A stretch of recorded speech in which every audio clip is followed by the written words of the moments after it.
Hi guys, welcome back to my YouTube channel. This is Adetus Daily. If this is your first time here, you're highly welcome. And for my returning subscribers, thanks for always coming back to watch my video. So today I just decided to make a video about my 1 year review in the banking sector in Canada. For those of you that have watched my previous video, I started working in a bank a year ago. I have a fly in my car. I started working in a bank here in Canada a year ago, and I'm here to give a review of my experiences and just to talk about it, because I know a lot of people want to come into banking. Some are currently in banking, some want to move into banking, some are trying to decide if this is what they want to do, because majority of the people that migrated from Nigeria, where my home country, usually most of them are from the banking sector. A lot of bankers have migrated, so they're looking if it is something they want to do, because the banking back home is quite different. It can be very, very stressful, demanding, and all that. So you may want to know if it's something you want to go into. Yeah. So I actually, back home, I was in the banking sector, but I was not actually in core banking. I was in the pension department. So I can mention where I worked. It was in Stanbic IBTC Pension Managers under Stanbic IBTC Bank. This fly is disturbing me. Under Stanbic IBTC Bank, so it's a Stanbic Pension is a subsidiary of the Stanbic IBTC Bank. So I did mostly pension. I was in pension for like 12 years, 12 to 13 years experience in core bank in pension. Yeah. So coming back here, I decided to go into core banking, and mostly I'm a financial advisor currently in one of the big five banks here in Canada.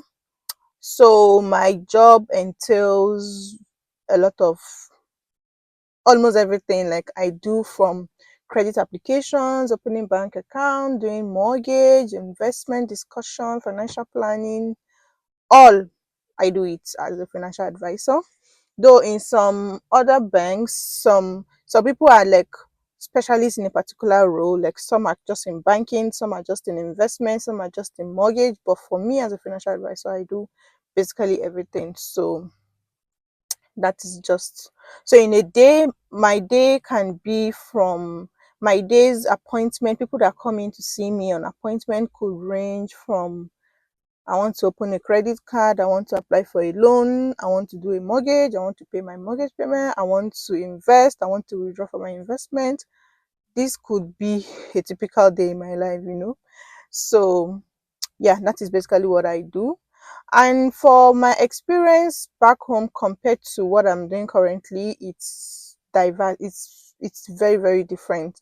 Like I was in pension, so the only experience I had as a pension administrator back home compared to what I'm doing now has to do with like when someone wants to do like a retirement plan, like opening a retirement savings plan and all that. That is where my past experience comes in, but it is like different. Like Canada is operating on like a defined pension scheme which Nigeria has left. Like we call it the old scheme, you understand? So it's kind of different from what I did back home, but that is just where I have the experience. When it comes to opening bank accounts, credit applications, and all that, it's 100% new to me. So I learned everything on the job. So you may be wondering how I was able to get the job without having experience as a financial advisor back home. Well, I stated in my CV I worked in the financial sector. This is what I did.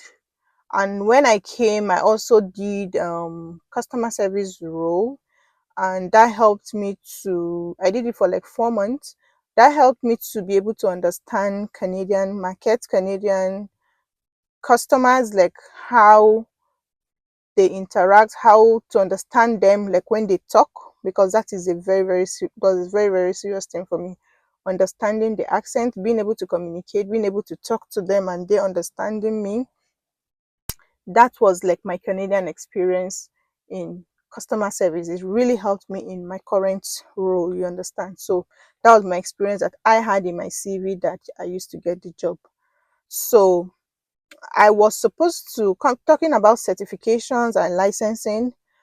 For you to be employed as a financial advisor, it is recommended for you to have the CFC certification, Canadian Financial CIFC, sorry.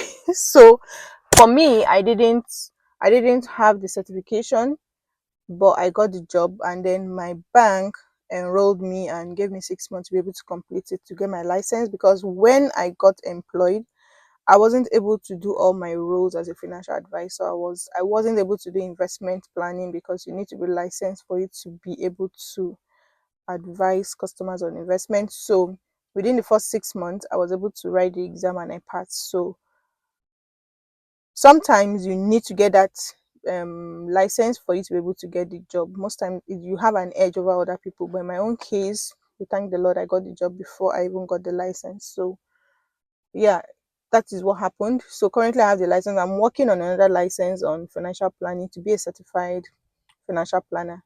So I was able to get the job without it. So my experience back home didn't really, it just that I was in the financial sector. Yeah, that was part of what made me to get this one.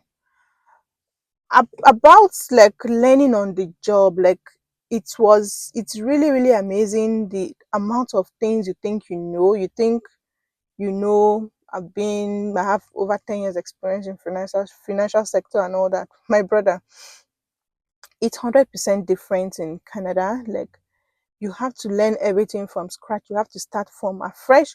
You have to open your mind. You have to be able to learn, accept, unlearn what you already know and learn the new stuff. Like I am really grateful for all the experiences I've had, all what I have learned. I learn every day. Even today, I still learn a lot of new things. And it's amazing, like, because the people you interact with, people that come for appointment that they need your financial help, sometimes are even more knowledgeable than you sometimes. Like, so, and when a customer comes in, they want you to make them feel like they're the dumb one in the room, like, meaning they want you to be able to impact on them. They're coming with their own level of knowledge. They want you to impact on them. So you really have to be on top of your game, so a customer doesn't come in and is telling you what you ought to know. So talking about someone like me that came from a different climate entirely, I'm not used to. So you mustn't even be a financial advisor for you to know some basic things here. But because you're new, your environment you're coming from is quite different. You have no knowledge about it. Like, take for instance, mortgage, for example. Back home we have mortgage, but it's not common. Mortgage is not in all towns. So when I left, I knew it was just in some, maybe Abuja, Lagos, Port Harcourt. That's where you could do mortgage for if you want to buy a house. And it's like the affluence and those people that have exposure to it that can do mortgage. It's not really in Nigeria. If you want to build a house, you build. You first buy a land. When you have bonus at work, you have some money, you build to a certain extent. When you have another money, you complete it. So that is how we build. You must be ready to start building before you. But here, you just get your down payment and all. So it's entirely different. So somebody that doesn't even have, if as a financial, you're not a financial advisor, you don't even work in a bank, or you're not advising anybody, but you already know the basics about mortgage. You already know what it means. For example, closing costs, down payments, lawyer fee, building from a vacant land, buying an existing home, private sales, all these things, putting a mortgage. There are things that are basic that the average person knows. But because you are coming from an environment whereby you don't even know anything about mortgage, you're starting from afresh, like from afresh. Mortgage is something I really love doing, but it's something I have the least knowledge about. In fact, I had to tell my manager, like, hey, back home I never did mortgage. We don't do mortgage back home. I have zero experience, at least when it comes to credit card loans and all that. I have some experience. I know what it is as a layman. But as a layman, I know jack about mortgage, So I had to let him know that, see, this is something I'm going to struggle with and I really need your support. So whenever I have a mortgage stuff application, a mortgage, I it's a different ball game. But that was then. But because now I have learned so much, so much within this 1 year, that I'm very, very confident about it. So that's what I'm trying to say. Like, where you're coming from is different from where you're operating on, and you need to learn as fast as you can. You need to learn as fast as you can. Even when it comes to like credit application, like credit card, we know credit card, we know loan. I didn't know what is line of credit. As at when I started the job, I tell you, I had no idea what is a line of credit. I believe some of you watching me now from Nigeria, or you're just new immigrants to Canada, you have no idea what is line of credit. What is the difference between line of credit and a loan? Imagine you getting a job in a bank as financial advisor and you are learning the basics. This is something everybody knows here as a basic knowledge. As a layman, even as an illiterate over here, you know what is a line of credit. You have an idea. But because you're coming from a new place that you have, you don't even know it. It's not even everybody that has a credit card back home. People that have a credit card back home are like the affluence, like somebody that has a very good job, have a very good relationship with their bank, will be able to get a credit card, you know. Because I can remember back home, even when I'm talking to some people, like I have a credit card or I want to do a transaction with a credit card, it's like new to them, like it's not common.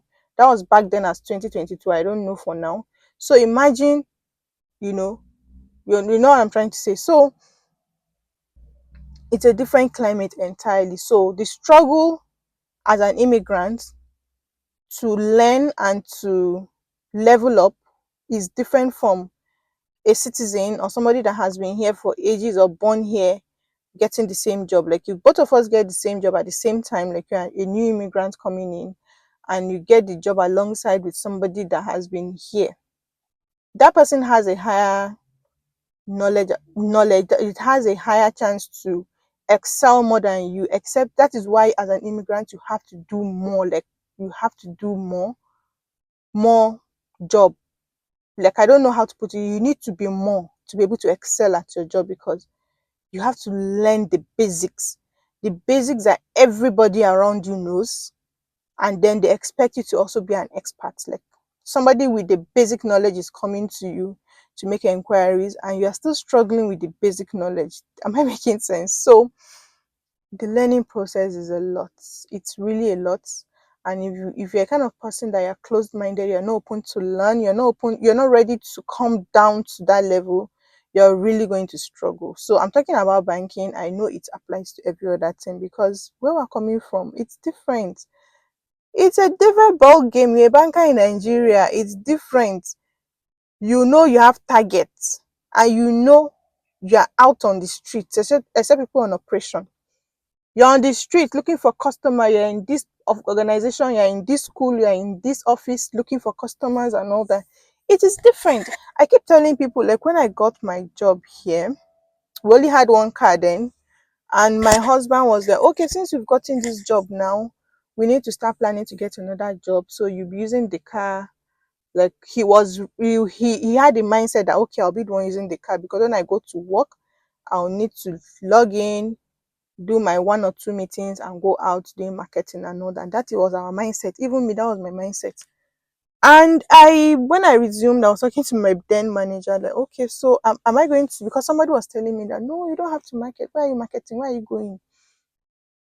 I wanted to confirm from my manager, like, so what does my role entail? Will I have to be going out for marketing? And she couldn't relate. Like, I don't understand. Where are you going? Like, what do you mean?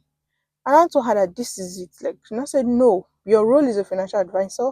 You're going to be in the branch. People are going to come to you for advice. You have a target, of course, but you're going to meet your target with existing customers. You're going to expand relationship. You're going to expand their portfolios. Like if somebody, for example, somebody has just one product with the bank, maybe the person just has a checking account with the bank, You're going to want to expand the relationship for the person to have a credit card, to have a loan, to have a line of credit, to bring their mortgage to you, to bring their investment to you. Like, it should be a one-stop shop for that person. So that is how you're going to, they're not saying you shouldn't bring in new people. You're going to bring in new people, but you're not outrightly going outside to go and look for them, like go and knock on their doors or so. No, you're going to do your marketing. Like for me as a Nigerian, they expect me to be able to bring in my people, like to bring in immigrants, to bring in newcomers to Canada and all that. But it is entirely different. So it was funny, and I remember I was even telling one of my Nigerian friends, and she was like, I don't go and open your bum to them. Would like say you dey go tell them say for Nigeria would they do marketing, would they come off from office go look for target, make them no come make you go they do and say after all this is what you're doing in your country. I was like, no, I don't think it works that way. Like, I'm just being open and all that. So it's a whole learning experience, and I actually like learning new stuff. So you when I learn something, I'll be like, oh okay, so this is how it works, oh this is what it means. Like, you know there's so many things you have to learn depending on the product you're selling. When it comes to all these retirement plans, savings plans, you know you different types of accounts which are 100% new to me, like tax-free savings account. You talk of TFSA, FHSA, RRSP, RDSP, Lira, Leaf, RIF, that's RRIF, a lot of things, a lot of terminologies, a lot of accounts, and you have to know how each account works. Like if you have an RRSP, which is a retirement plan, there's a certain age you get to that you can move that retirement plan to another, to a retirement registered retirement income fund. When you want to start withdrawing from your RRSP as a retiree, you need to know the terminologies. You need to know how to set up the monthly withdrawal. A lot of things, and as I said, the customer coming to you for advice knows the basics, and he just wants to ask additional question. And you, as a Saada to coming from in Nigeria, you're still struggling with what is the meaning of this account that this person has. So it's a whole learning experience. Well, my 1 year review, what I can say is that I am really, really, really grateful for the opportunity to be able to learn all this. Within 1 year, I tell you, I have learned so much, and I am really amazed at what I've learned. When I just started the job, of course, after my training, when I was open to customers, to start seeing customers on appointment, I was really nervous. Like, wetin I know where I go dey advise person dey come to me say dem dey call me financial advisor. Like, I no dey confident. You have to prep. Of course, people book up. The good thing about it here is that people book ahead. You want to come and open an account, you book ahead. You want to open an investment, you want to discuss something, you book ahead. So you have enough time to go into the person's account, to read, to study, to prepare for that appointment. Of course, we have walk-in customers, which are really not much, like on the spot. So when I started, I didn't really do on the spot appointment, like walk-in customers. I didn't, because I needed to prepare for you. So if I have an appointment for tomorrow, today I'll go through it. I have time. I ask questions to my manager. I say to my manager to discuss and all that. I prep. But I just noticed recently that even when I have an appointment for like 2 o'clock, at 1:30, I have not even opened to see what does this person want. Like, because my level of confidence has grown, my level of knowledge has grown so much that I am no longer nervous when I have an appointment at all. I'm no longer nervous. I even if it is 10 minutes to the appointment, I'm confident that whatever the person wants, I can help. Whatever the person wants, I can provide solution to it. And I'm confident to take in walk-in customers. Like, there are sometimes I'm not fully booked, or my colleagues see that I'm free and they come to meet me. Oshoza, can you take in a walk-in customer? And I'll be like, okay, fine. I don't have to prepare because of my level of confidence has really grown. and it goes a long way to show that I have learned so much. I can't even deny it. On a going forward basis, yeah, I know I have a lot of opportunities. I have been able to broaden my horizon and to know which area I love most in the job, which appointment excites me. Like, funny enough, it is when my most dreaded part of the job is the one I like now, which is investments. I was really, really nervous about investment, but these days I'm excited about it because I just feel I have the opportunity to help people grow their funds, to be able to help them grow their accounts, to maximize whatever it is for them to plan either for your retirement, for your children, for your next project. You want to build a house, I can help you plan and all that. I'm excited now, and that's because I am confident. Unlike before, like I'm like, I don't know anything. Well, this person will go on, I can advise on how you go take save for in retirement. I know who is about it.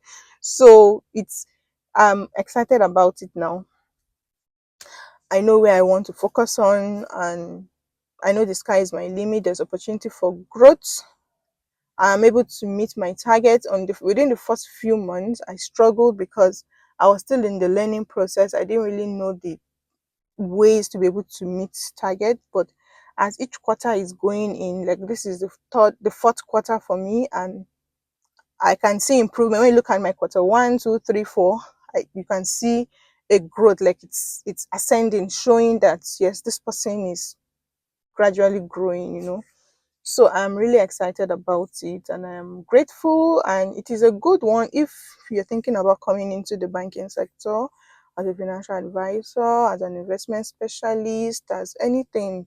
Just have a broad mind, an open mind, and be ready to learn, be ready to read, get all the certifications you can get, because they're depending on your bank.